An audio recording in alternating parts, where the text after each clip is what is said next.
Hey there, and welcome back for another video. I thought since I showed you the winter sowing method that I do, that I would also show you just my generic seed starting setup that I do, just because it's kind of around the same. Obviously this time of year, we're in the pretty much end of January. The only things we're starting are things like broccolis and cauliflowers. And my reasoning for doing that is because with our zonal change, I can actually plant these out sooner in March than I had done before. I'll probably put some frost fabric up anyway, just to protect them. But I wanted to go ahead and get some things started so that I could be potentially maybe ahead of the curve this year. I don't know, we'll see. So I tried to determine what it is that I'm wanting to plant today. So today I want to focus on my broccolis, cauliflowers, Brussels sprouts, cabbages, my lettuce, and my kales. That's what I'm going to focus on. If I have leftover time or soil, I may start a couple cold tolerant flowers like violas, pansies, things like that. But when I figure out what it is that I'm going to be planting, the next thing I do is figure out, okay, well then how many and what trays. So I thought for this year, I would use another one of these Grow Ease kits that I got last year. And I'm going to plan to do like broccoli, cauliflower, Brussels sprouts, cabbage, and maybe kale, maybe more of something else. I'm not sure yet. And so then I picked out this container because again, you want to kind of make sure you're growing like things as much as possible into one container. As if I were to plant this with broccoli and then pansies, you know, the pansies are probably going to germinate at a lot different rates than the broccoli is, and then you're going to have to play this dancing game. A lot of the things that I'm growing together should grow relatively the same.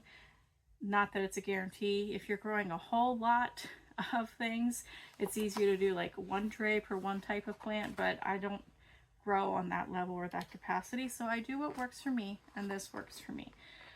So what we're gonna do, and I'll bring the camera closer, so we're gonna go back to our little as it falls.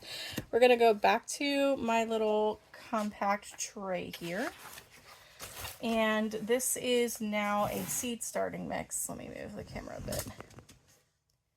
This is a seed starting mix, not a potting soil, and my reasoning for using a seed starting mix instead of potting soil is because I got pretty burnt last year from using straight potting soil when starting my seeds as opposed to seed starting mix. It was just, the potting soil I had was just terrible, burnt my seedlings, they were stunted, and most of them actually died. I had to start over in some ways. So I'm not even going to mess around with that this year. If I ever get my hands on a really good potting soil, I might go back to it. But at the moment, I don't really have that. So again, you want, mine might actually be a little too wet. Funny about that. You want it to be able to hold together, but not like dripping water. Some of it's a little wetter than others, I guess. Let me just mix it a little bit more. And I don't have any more seed starting mix, so this is just what it's gonna be. All right, so now I'm kind of moving all of my soil to one side because I found this kind of works nicely. I'm going to take my insert here and I'm going to take my soil and just start adding it to my tray.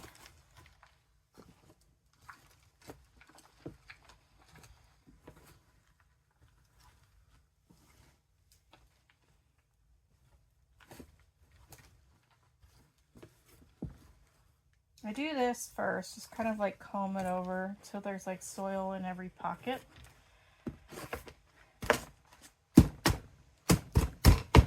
And then I kind of tamp it down. You don't want to tamp it down hard. You're not trying to like super compact the soil, but you want to make sure there's no air pockets in there and that your tray actually has full amount of soil in it. So now I'm going to go back and fill the spots that weren't as full as they need to be.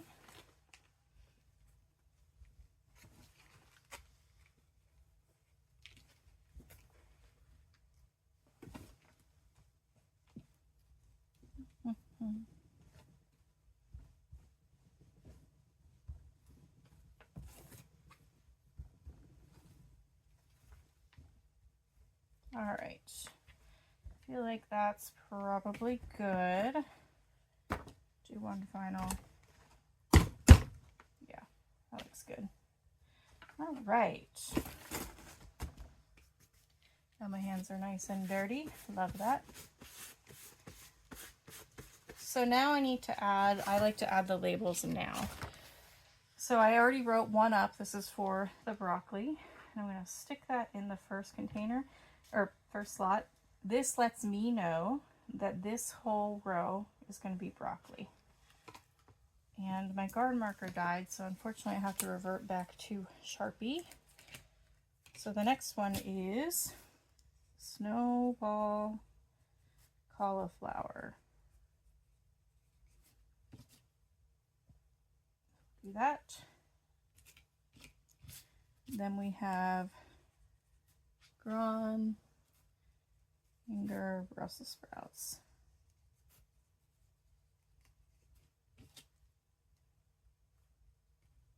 You've seen some of my older videos when showing seed starting.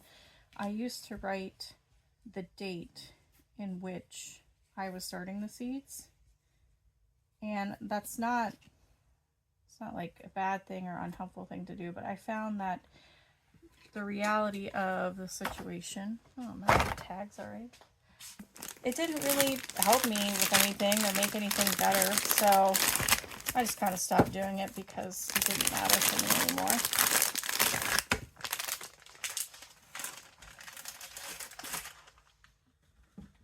I like to be highly organized and prepared when it's seed starting time, because if I know where all of my stuff is, then it's a lot easier to get through. All right, so I did Bellstar broccoli, snowball cauliflower, Groninger Brussels sprouts, golden acre cabbage. Now it's red acre cabbage. And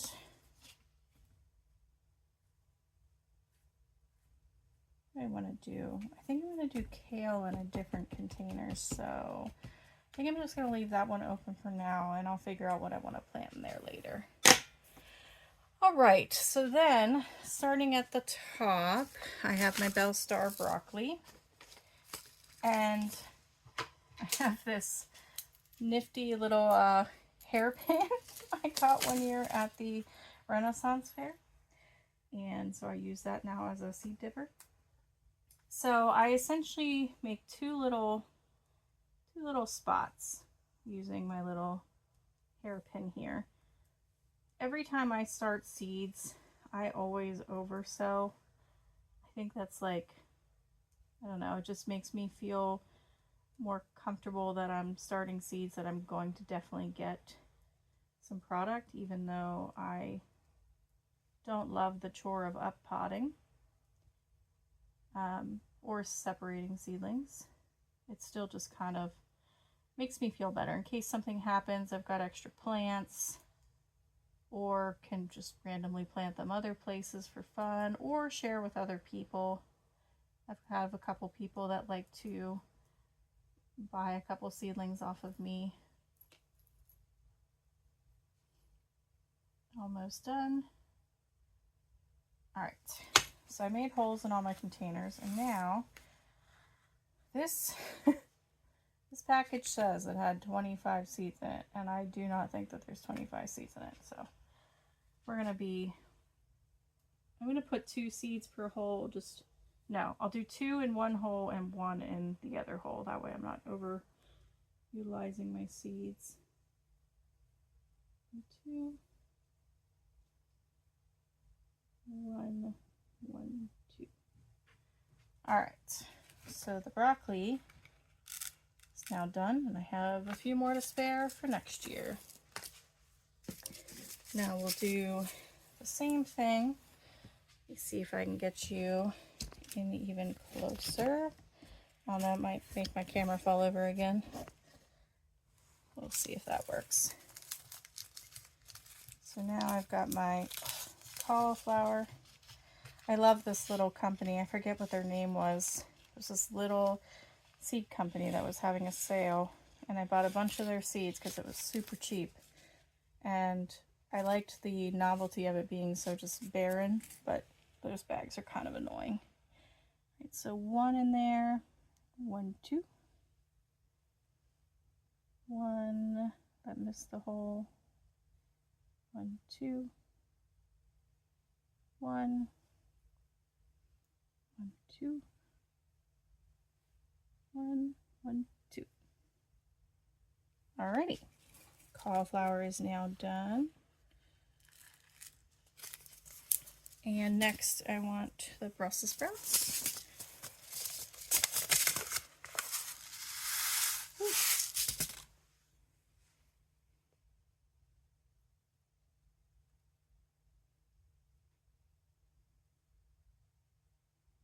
Doing the same thing, 1 in one hole, 2 in another. I'm planting a total of 3 in each pocket. Glutton for punishment, I guess. Alright, Brussels sprouts are done. Next is Golden Acre.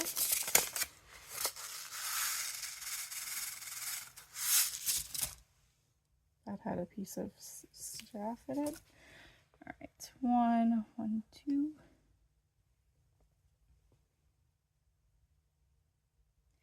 I really love cabbage. Find that interesting because I didn't think that would be something I'd really love, but I like that I can grow it and I shred it and I add it to random dishes and things like that, and it stays for a long time in the fridge, which is nice because I don't go through it super fast. I would love to learn to like make actual sauerkraut from it, and maybe that'll be a goal of mine if I ever get enough to grow, but now we're doing the red acre.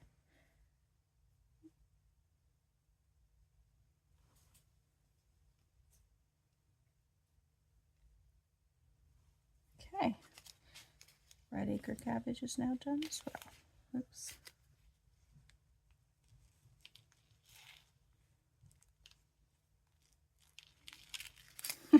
Well, I dropped like 3 seeds. That's okay. We'll see what happens. Alright, so I know I didn't plant this final row here yet, but that's okay. Like I said, I'll figure out what I want to do. So now I'm just kind of gonna tamp the holes in which we put the seeds. Not hard, just gently. I'm not trying to super compact them in there or anything. Just enough that they will be covered so they can germinate.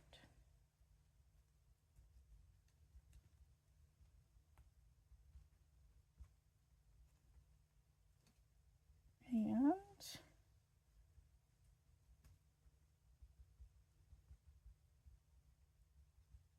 all right, then what I like to do is I like to sprinkle vermiculite, because again that helps with like moisture retention on my seeds so that I don't have to water as much or they don't have a risk of drying out.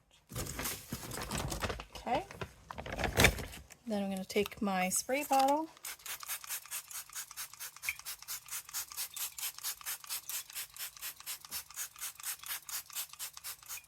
and there we go.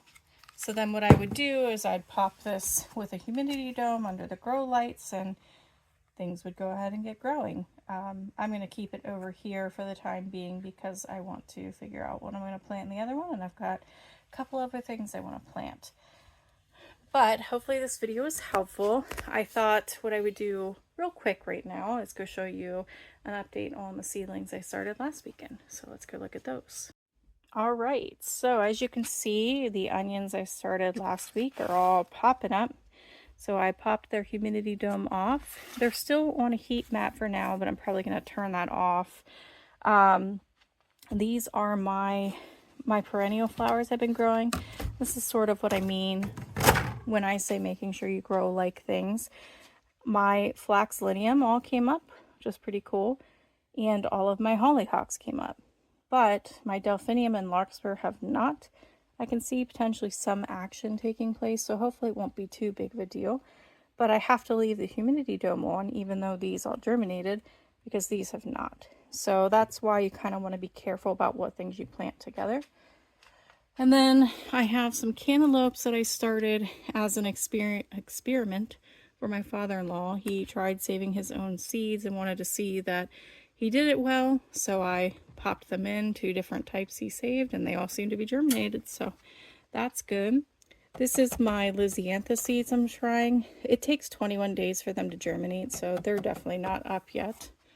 And then I have some cold tolerant herbs. I've got lavender, stevia, thyme, and rosemary. The only thing that has popped up at this point is thyme. The other ones are either not going to germinate or they'll germinate at different rates. So again, have to leave the humidity dome on. So yeah, that's what I have started so far. I'm going to get these cold tolerant plants going, get some seeds going there. I'm probably going to also use one of these next weekend, and I'm going to do these deep root trays to start my like sweet peas, my butterfly peas, and my snap peas. But I'm not going to do them this week because I want to soak the seeds this time before I plant them, because that supposedly helps with germination. So anyway, thanks for watching.